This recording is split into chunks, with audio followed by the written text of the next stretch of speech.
佢就會成個起身就係好夏日好冰涼嗰種感覺咯。前面嗰度呢係東山口嘅 F 口啦，咁啊行嚟呢一邊呢，有一間叫做布丁阿媽嘅，係食呢一個台灣甜品嘅，咁啊試一試佢啦。咁啊入邊已經坐到滿晒人啦，咁我哋就喺外邊呢一度坐啦。我就想試下佢呢一個話梅金鑽鳳梨冰。嚟啦，我要5分甜啦。OK， 23蚊。其實佢好簡單嘅，就係刨冰再嚟加呢一個鳳梨啊。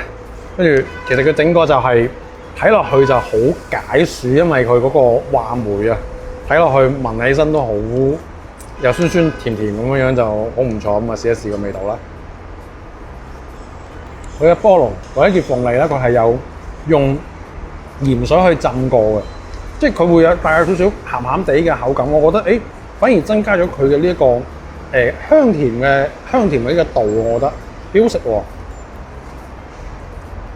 酸酸地，然之後甜甜地，然之後再加佢有少少鹽嘅鹹鹹地，再加埋佢呢個鳳梨咧，其實佢係好甜啊，佢一啲唔係好酸嘅呢種口感，佢就會成個起身就係好夏日好冰涼嗰種感覺咯。